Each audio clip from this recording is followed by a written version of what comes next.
Hi everyone, my name is Gabrielle Grzona, and today I am presenting my research on the eating behaviors of UW-Stout students, dietary intake, and changes in eating habits after starting college. So, to provide some background information, as students transition to college, research has shown that they are at an increased risk for weight gain and unhealthful dietary behaviors. These unhealthful dietary behaviors may include consuming fast food regularly, consuming less nutritious foods like fruits, vegetables, and whole grains, as well as skipping meals altogether. These unhealthful behaviors contribute to the overweight and obesity issue that this population currently faces. Given this background information, I was left with some questions. The research questions that guided my project included: what is the current dietary intake of fruits, vegetables, and whole grains among UW-Stout students? How has the intake of fruits, vegetables, and whole grains changed since starting college? And how do gender, age, and class level relate to UW-Stout students' intake of fruits, vegetables, and whole grains? So the purpose of this study was: one, to investigate the current dietary intake of fruits, vegetables, and whole grains among UW-Stout students. Two, to determine how the intake of fruits, vegetables, and whole grains has changed since starting college. And three, to assess how gender, age, and class level relate to the intakes of fruits, vegetables, and whole grains. It was hypothesized that one, college students at UW-Stout have poor or unhealthful intakes of fruits, vegetables, and whole grains. The intake of fruits, vegetables, and whole grains has worsened since starting college. And three, the intake of fruits, vegetables, and whole grains differs depending on gender, age, and class level. In this study, a survey was sent via email to a simple random sample of UW-Stout students. The sample included 300 students. Data were collected and managed using Qualtrics, and this study was deemed exempt by the UW-Stout Institutional Review Board. Informed consent was still obtained via Clickbox prior to starting the survey. This survey consisted of three parts: a demographic form, which assessed age, major, gender, class level, and living arrangement; the rapid eating assessment for participants, shortened version, which assessed past and current dietary patterns. This form was used to collect data on student eating patterns before and after starting college. There were three REAPS questions that related to the intake of fruits, vegetables, and whole grains. And these three questions were used to determine the healthy eating score, or the HES, before starting college and the HES after starting college. These were called the pre-college HES and the post-college HES. The scores for these three questions were then averaged to obtain the HES before and after starting college. Scores closer to 3 indicated good or healthful eating patterns related to fruit, vegetable, and whole grain intake. Scores closer to 2 indicated average eating patterns, and scores closer to 1 indicated poor or unhealthful eating patterns. Lastly, there was the influential factors form, which collected data on factors that enabled and inhibited healthy eating behaviors among the students. Data were analyzed using Jamovi version 2.3.16, and the statistical tests utilized included dependent t-tests, independent t-tests, Spearman's rank correlations, and one-way ANOVA. Statistical significance was set at a p-value less than 0.05.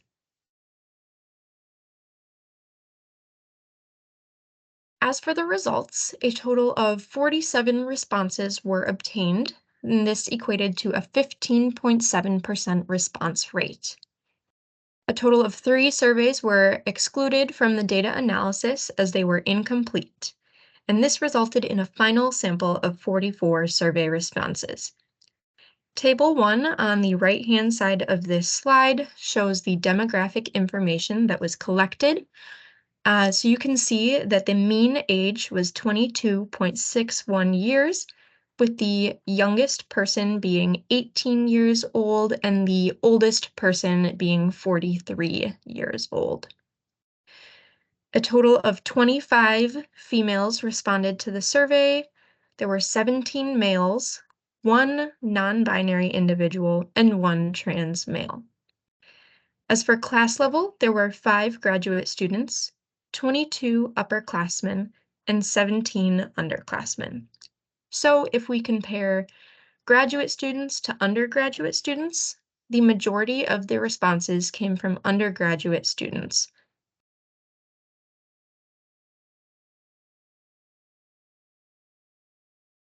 Our first primary result was the healthy eating score and the intake of fruits, vegetables, and whole grains. UW-Stout students had a mean pre-college healthy eating score of 2.13, indicating average healthy eating patterns prior to starting college. However, the mean post-college healthy eating score was found to be 1.96, indicating eating patterns that were slightly poorer than average after starting college. Next, we have the change in healthy eating score since starting college. Using the dependent t-test, it was found that there was no significant difference between the pre-college healthy eating score and the post-college healthy eating score. If we look at figure 1 on the right, we can see the comparison between the pre and post-college healthy eating scores. You can see that the pre-college healthy eating score is a bit higher, and the post-college healthy eating score was a bit lower. However, there was not a significant difference between the two.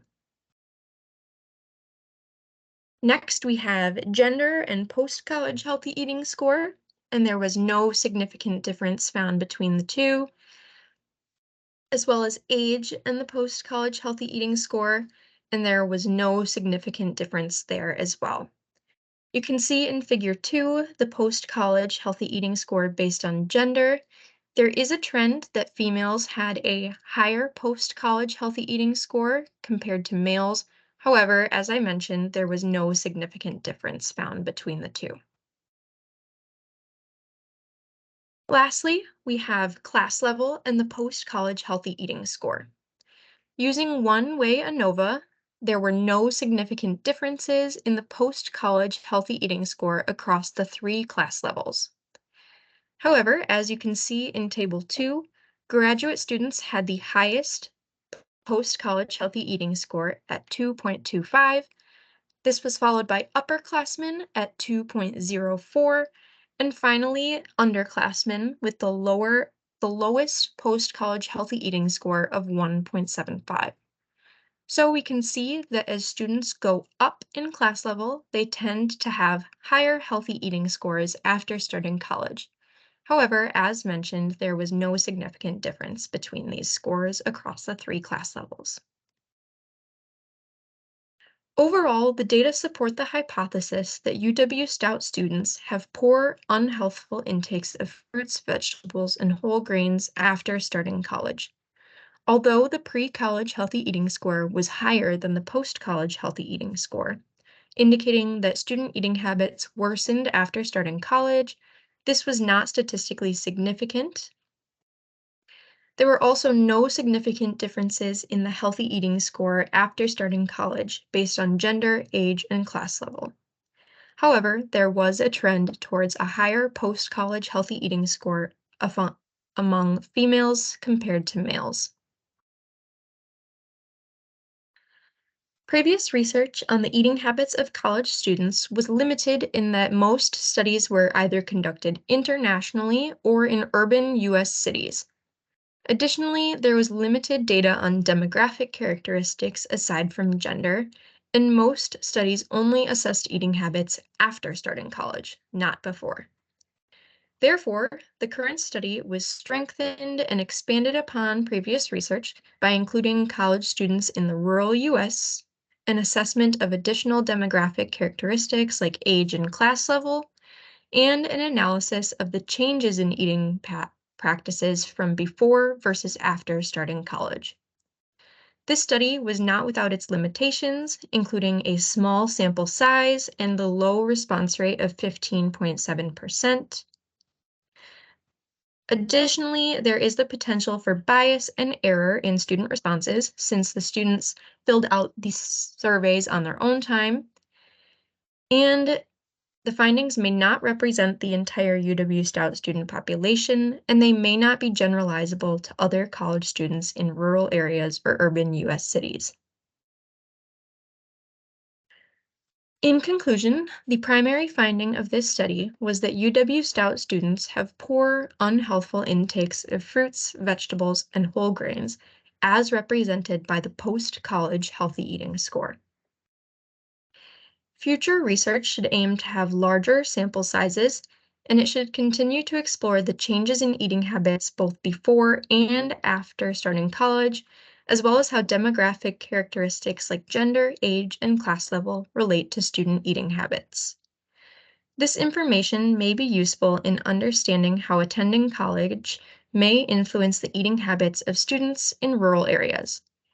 Additionally, this research may be crucial in addressing the current overweight and obesity epidemic that impacts young adults as they transition to college.